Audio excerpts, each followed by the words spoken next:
Hi all, welcome to VC Academy.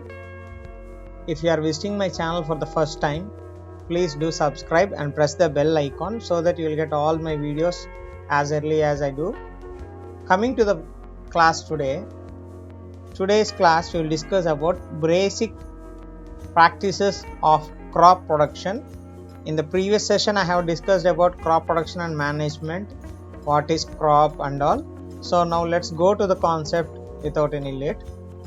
Cultivation of crop involves several activities undertaken by farmers over a period of time.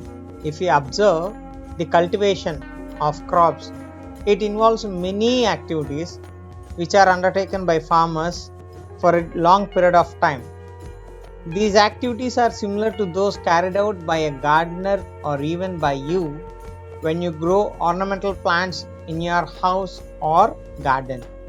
If we observe what a farmer does in the farm and what we do, both are same when we are planting ornamental plants in our house or school gardens or our lawns and all.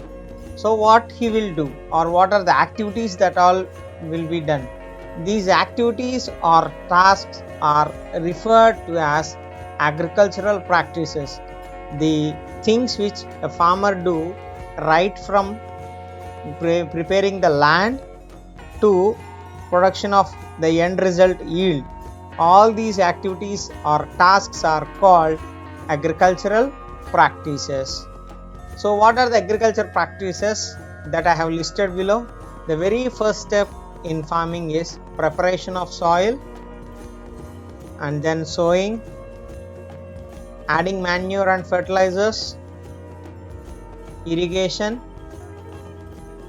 protecting from weeds, harvesting, storage.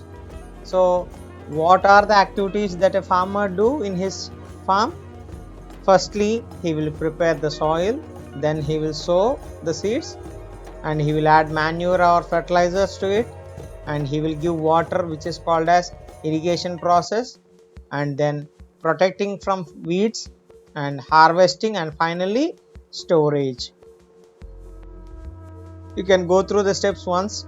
I will pause here. Coming to preparation of soil. How soil is prepared? Preparation of soil is the very first step before growing a crop. So what is the very first step before growing a crop or in crop production is preparation of soil. One of the most important tasks in agriculture is to turn the soil and loosen it. So generally if you observe the soil or the crops, it will be very dry, and also one has to prepare the soil and make it suitable to grow the crop for it. This, by loosening the soil and turning it into agriculture mode, it allows the roots to penetrate deep into the soil. The loose soil allows the roots to breathe easily even when they go deep into the soil.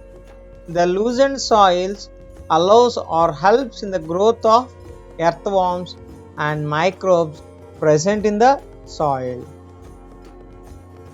These organisms are called the friends of the farmer, since they further turn and loosen the soil and humus to it.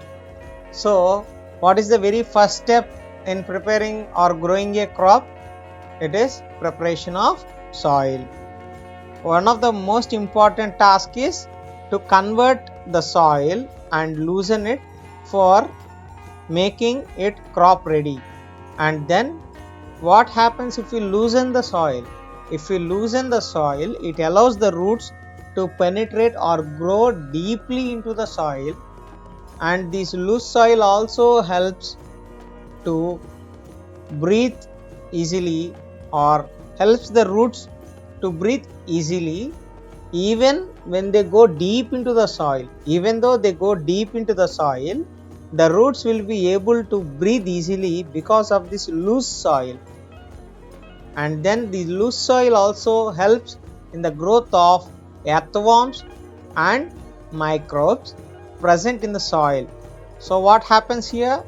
It not only allows to breathe the roots but also helps in growth of earthworms and microbes which are present in the soil. As we all know that earthworms are called the friends of farmers, since they turn and loosen the soil and humus and add humus to it. So once go through all this.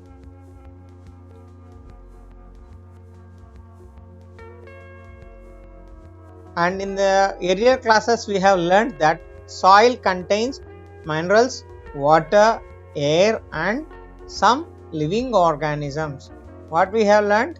We have learned that soil contains minerals, water, air and some living organisms. In addition to these living organisms, minerals, water and air, dead plants and animals get decomposed by soil organisms.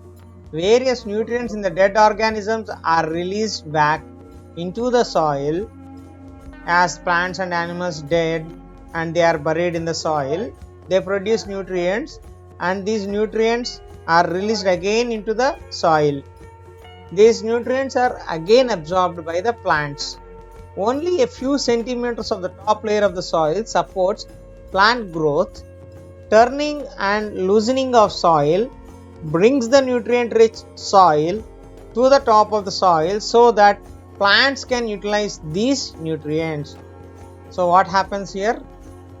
The process of decomposition takes place in the soil and the soil gets accumulated with the nutrients and these nutrients are absorbed by the plants and these again turns.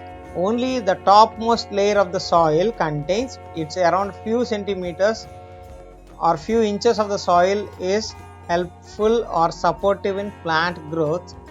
Turning the soil and loosening the soil brings the nutrient rich soil to the top of the soil so that plant can utilize these nutrients. So when we loosen the soil and we turn the soil, what happens? The soil which contains nutrients which is at deep level will come to upper surface and this helps the plants to grow. Thus turning and loosening of soil is very important for cultivation of crops. So we can say that turning and loosening of soil is very important task or act in cultivation of crops. The process of loosening of soil is called tilling or ploughing. So what is the process of loosening of soil called? It is called tilling or ploughing. And how it is done? It is done using a plough. We can see the plough here. Ploughs are made of iron or wood. So what are ploughs made of?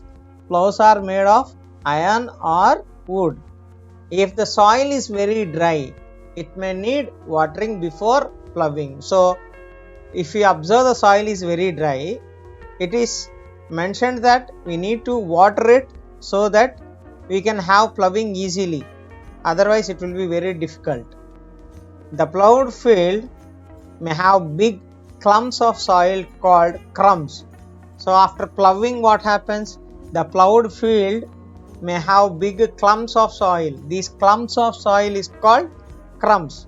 As we have observed the clumps and all, we have to do the leveling of the field as it is beneficial for sowing as well as irrigation. So why leveling is done? Leveling is done so that it can be easily helpful for sowing of seeds and for watering the crop. Leveling of soil is done with the help of a leveler. Sometimes manure is added to the soil before tilling. So why it happens? Sometimes when we go to the Bhusar Pariksha Kendra or the soil testing center, they give us that this soil is lacking this particular mineral, or will suggest to add this manure so that it will give more yield. This helps in proper mixing of manure with the soil. What helps here? Here leveling of the soil helps in proper mixing of manure with soil. The soil is moistened before sowing. So before sowing the seeds, what we have to do? We have to add the soil with water or we have to irrigate it